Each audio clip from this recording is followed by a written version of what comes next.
संसद के बाद अब खबर यूपी विधानसभा की, जहां मंगलवार को मानसून सत्र के दूसरे दिन विपक्ष का जबरदस्त हंगामा देखने को मिला। मुख्यमंत्री योगी आदित्यनाथ ने विपक्ष पर कार्यवाही बाधित करने का आरोप लगाते हुए करारा प्रहार भी किया। देखिए रिपोर्ट। लोकतंत्र के मंच पर जब जनहित के मुद्दों पर बहस की उम्मीद होती है, तब शोर शराबा और हंगामा चर्चा का विषय बन जाता है। अब देखिए तस्वीरें उत्तर प्रदेश विधानसभा के अंदर की हैं, जहां मंगलवार को मानसून सत्र के दौरान सपा विधायकों का रवैया बिल्कुल संसदीय मर्यादाओं को तार तार करता नजर आया। हद तो तब हो गई जब सदन के नेता और सूबे के मुख्यमंत्री योगी आदित्यनाथ विधानसभा में बोलने खड़े हुए थे, तो सपा विधायकों ने बैनर पोस्टर लेकर हंगामा ही खड़ा कर दिया, जिस पर विधानसभा अध्यक्ष सतीश महाना को हस्तक्षेप करना पड़ा और उन्होंने कड़े शब्दों में प्रदर्शन करने वाले सपा विधायकों को सदन से टर्मिनेट करने की हिदायत दे दी। हम सीएम की फोटो कैसे कर देंगे, इसमें लिख देंगे उसको, नहीं यू नॉट अलाउड। आप मुख्यमंत्री जी के फोटो के साथ नहीं कर सकते, तो देखिए उसको नीचे you are not allowed to do that, तो सिटिंग के बाद कर दूंगा। चलिए बाहर, चलिए बाहर, चलिए बाहर। इनको पूरे सत्र के लिए बाहर निकाला जाता है, पूरे सत्र के लिए आपको बाहर निकाला जाता है। चलिए चलिए बाहर, नहीं करेंगे वो तो। एथिक्स कमेटी को भेज के I will terminate your membership, I will terminate your membership. अब चलिए यहाँ से बाहर। आप विशेषाधिकार में आप विधानसभा में मंच होता है जहां जनता की सरोकारों पर चर्चा होती है, विकास की दिशा तय होती है और जन कल्याणकारी नीतियों को आकार दिया जाता है। लेकिन जब बहस की जगह हंगामा और नारेबाजी हावी हो जाए, तो जनता के मुद्दे कहीं पीछे छूटने लगते हैं। उत्तर प्रदेश विधानसभा में समाजवादी पार्टी के विधायकों के विरोध प्रदर्शन और हंगामे के बाद सियासी तापमान और भी बढ़ गया। सदन की कार्यवाही प्रभावित होने के बाद मुख्यमंत्री योगी आदित्यनाथ ने विधानसभा के बाहर मीडिया से बातचीत में विपक्ष के इस रवैये पर तीखा प्रहार किया और सपा को जमकर आड़े हाथों लिया। पोल जिस पार्टी का मुख्य उद्देश्य रहा हो, वो लोकतांत्रिक कैसे कही जा सकती है। हल्ला बोल पर ये विश्वास करते हैं, कभी मीडिया पर हमला करते हैं, कभी संवैधानिक संस्थाओं पर हमला करते हैं।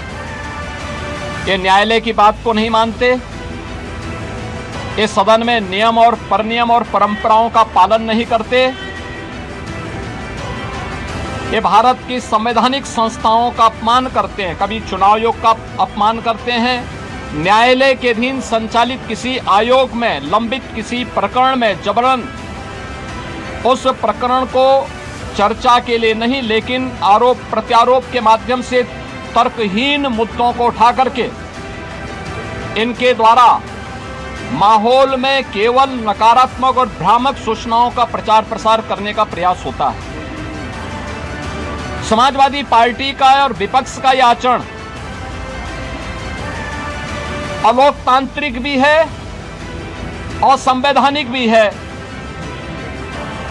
संविधान निर्माताओं का और बाबा साहब भीमराव अंबेडकर की भावनाओं का अपमान भी है।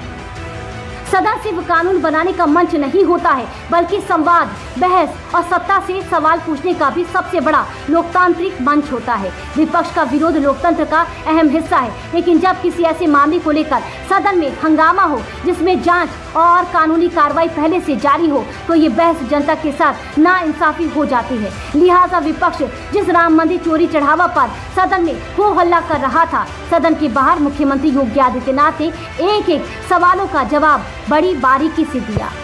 अयोध्या के जिस प्रकरण में ये लोग चंदा चोरी की बात करते हैं, वहां चंदा चोरी ने चढ़ावा से जुड़े हुए एक प्रकरण का मुद्दा आया था। श्री राम जन्मभूमि तीर्थ क्षेत्र ट्रस्ट ने इस प्रकरण में 12 जून को उत्तर प्रदेश सरकार को एक पत्र लिखा कि कतिपय समाचार पत्रों और मीडिया में इस प्रकार की सूचनाएं आई हैं और हम चाहते हैं कि इस प्रकरण की एक एसआईटी बना करके जांच करवा दी जाए।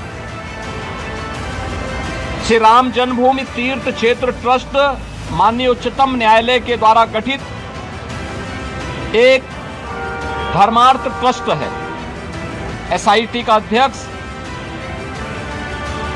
आईजी रैंक के एक अधिकारी को उसका सदस्य और वित्तीय मामलों के विशेषज्ञ एक स्पेशल सेक्रेटरी रैंक के अधिकारी को उसका सदस्य बना करके इस एसआईटी को काम दिया गया कि वह अपनी रिपोर्ट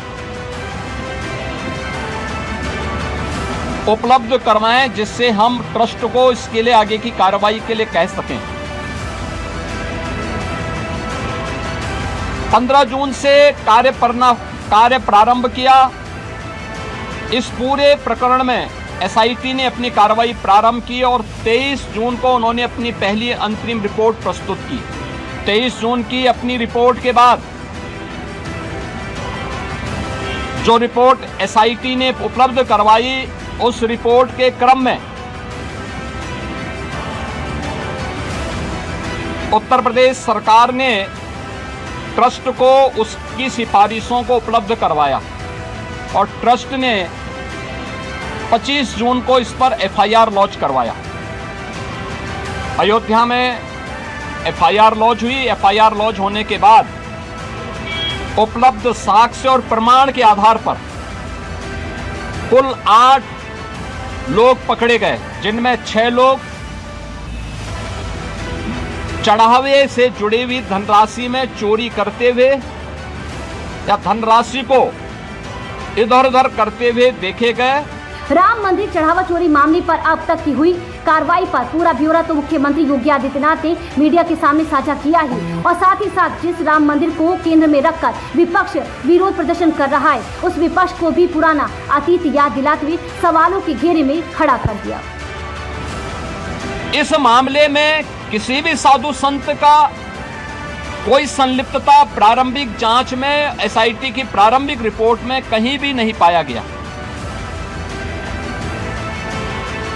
1100 से अधिक कर्मचारी श्री राम जन्मभूमि मंदिर के उस पूरे प्रांगण में इतने कार्मिक कार्य करते हैं और 1100 से अधिक लोगों के बीच में कुल 8 लोग इस मामले में प्रत्यक्ष और अप्रत्यक्ष रूप से जिनकी भूमिका उस मामले में उपलब्ध साक्ष्य और प्रमाण थे, उस आधार पर पाई गई।